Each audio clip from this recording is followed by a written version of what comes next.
সুপ্রিয় দর্শক, আজকে আমি চলে এসেছি একেবারে প্রান্তিক পর্যায়ে আপনাদের সামনে একজন মাছ চাষির জীবনের মাছ চাষের যে অভিজ্ঞতা সেটা তুলে ধরার জন্য। চলুন আমরা তার সাথে কিছু কথা বলি। আসসালামু আলাইকুম ভাইয়া। ওয়ালাইকুম আসসালাম। জি, হোসাম ভাই, আপনি আমাদের মাছ চাষিদের উদ্দেশ্যে আজকে কিছু প্রশ্নের উত্তর দিবেন, ঠিক আছে? আপনার এই মাছ চাষের অভিজ্ঞতা কতদিনের? 10 বছর। 10 বছর, বাহ, প্রায় অনেক বছর ধরে ভাইয়া মাছ চাষ করে। তো আপনার শুরুটা কেমন ছিল ভাই? মানে বিনিয়োগটা কত করেছিলেন, কেমন আমি টাইপের? বিনিয়োগ আপনার 2 লাখ টাকা করেছিলাম। আচ্ছা, শুরুতে আপনি অল্প স্বল্প করে জি। বিনিয়োগ শুরু করেছেন। তো আপনার এই যে শুরু থেকে এই পর্যন্ত এখন আপনার মোট 5টা পুকুর এবং প্রায় বড়, পাশাপাশি আপনি আরো অনেক হচ্ছে যে ড্রাগনের এবং অনেক গাছপালা চাষাবাদ করতেছেন। জি। তো এই জার্নিটা আপনার কেমন ছিল, বা আপনি যদি একটু শর্টকাটে একটু আমাদের দর্শকদের উদ্দেশ্যে বলতেন। প্রথমত অবস্থায় আমাদের এটা স্ট্রাগল করে আসছে, প্রথম থেকে স্ট্রাগল করে আসে, তখন এটা আমাদের সাইড বিজনেস বললে চলে। হুম হুম স্ট্রাগল করছে এটা আমার ফ্যামিলিগতভাবে, চাচারা আমরা একসাথে হয়ে এটা করছি। মানে এটা আপনার কি বলে, যাতে আমরা সুস্থ থাকি, ভালো থাকি, সবজি জি, জি। নিজে আবাদ করি, মাছ সবজি এগুলা যাতে বাজার থেকে কিনে জি না জি খাওয়া না জি, লাগে, অবশ্যই। সেই ইয়াতে আমরা শুরু করছিলাম। তখন দেখলাম যে এটা বড় হয়ে গেছে, তখন আমরা এটা বাজারজাত করি। আচ্ছা, এইভাবে আমরা শুরু করি। তাহলে আপনি পোনাটা মানে কেমন সাইজের পোনা ছাড়া হয় পুকুরে? এখানে আমাদের পোনা আপনার 1 কেজি সাইজের পোনা ছাড়া হয়। আচ্ছা, আর এখন এটা মানে কতদিন পর পর বাজারজাত করতেছে? এটা আমরা 6 মাস অন্তর অন্তর এটা বাজারজাত করা হয় আচ্ছা, আমাদের। 1 কেজি সাইজের পোনা ছেড়ে এটা মানে 6 মাসে কত কেজি দাঁড়াচ্ছে এখন তাহলে? আমাদের 6 মাসে আপনার 5 কেজি 6 কেজির মতন হয় আচ্ছা আচ্ছা, একটা মাছ। ইনশাল্লাহ অনেক ভালো মানে প্রফিট আশা করা জি। যাচ্ছে, তাই না? তো আপনার হচ্ছে যে খাবার দাবার কি দেওয়া হয় ভাইয়া?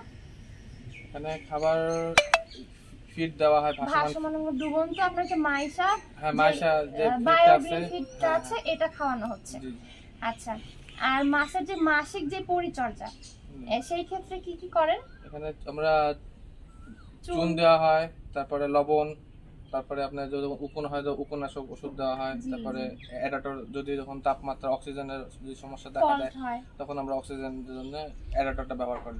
হ্যাঁ হ্যাঁ, এটা কিন্তু অনেক গুরুত্বপূর্ণ যে এই যে এখন তীব্র তাপপ্রবাহ চলছে, এখন কিন্তু এয়ারেটরটা খুবই গুরুত্বপূর্ণ। জি। আর পরিমিত পরিমাণে খাবার দিতে হবে। আর ভাই, প্রোবায়োটিকের ব্যবহার করা হয় তো না? হ্যাঁ। প্রোবায়োটিকও দেওয়া হয় প্রতি মাসে মাসে। যাই হোক, এটা আসলে 15 দিন পর পর দিলে আরো ভালো একটা ফলাফল হ্যাঁ। আসে। প্রোবায়োটিক প্রাকৃতিক খাবারটা ঠিক জি। থাকে। জি। জি ভাইয়া, আপনাকে অসংখ্য ধন্যবাদ। আমাদের মাছ চাষিদের উদ্দেশ্যে আপনি যদি একটু ছোট করে কিছু বলতেন যে আসলে এই আবহাওয়াতে কিভাবে মাছ চাষ করলে আপনারা মানে যারা নতুন শুরু করতে চাচ্ছে বা অলরেডি করছে অত ভালো কিছু জানে না, তাদের উদ্দেশ্যে যদি আপনি একটু বলতেন। এখন নতুন যারা উদ্যোক্তা তাদের বিষয়ে, তাদের ব্যাপারে তাদেরকে আমি বলতে চাচ্ছি যে মাছ এটা আমাদের জাতীয় জাতীয় পণ্য। হুম সেটা আমরা নিজেরা খাবো, অন্যদেরকে বাজারজাত করব। সেটার জন্য মাছটা আসলে অল্প পরিসরে শুরু করলে আমরা এটার প্রফিটটা আমরা পাবো ভালো। হুম হুম আর বেশি প্রফিট করার আশা করে যদি আমরা বিনিয়োগ বেশি করি, তাহলে আমরা সেটার প্রফিট আমরা পাবো না, আর আমাদের লস হয়ে যাবে। তো আমি বলবো যে অল্প সরে অল্প সরে অল্প পরিসরে প্রথমে আপনার শুরু করতে হবে। শুরু করব, তারপরে আস্তে আস্তে আপনি বিনিয়োগ বাড়ান, তখন লাভ বুঝে আপনি বিনিয়োগ বাড়ান, তাহলে আপনার ব্যবসা সফল হবে। জি ভাইয়া, অসংখ্য ধন্যবাদ ভাই আপনাকে। তো সুপ্রিয় দর্শক, আমরা মাছে ভাতে বাঙালি। তো আমাদের অবশ্যই মাছ চাষ বিষয়ে এবং হচ্ছে যে এটা আমরা কিভাবে এগিয়ে নিয়ে যাব সেই বিষয়ে আমাদের যারা অভিজ্ঞ ব্যক্তি এবং মৎস্য অধিদপ্তর আছে এবং বিভিন্ন যারা মৎস্যের উপর অভিজ্ঞ, তাদের কাছ থেকে কিন্তু আমরা পরামর্শ নিয়ে আমরা মাছ চাষ অবশ্যই এগিয়ে নিয়ে যাওয়ার চেষ্টা করব। সকল মৎস্য চাষীর সফলতা এবং সুস্বাস্থ্য কামনা করে টিএম এগ্রো অ্যান্ড ফিশারিজ থেকে আমি মারিয়া হক মিম আজকের মতো এখানেই বিদায় নিচ্ছি। আসসালামু আলাইকুম।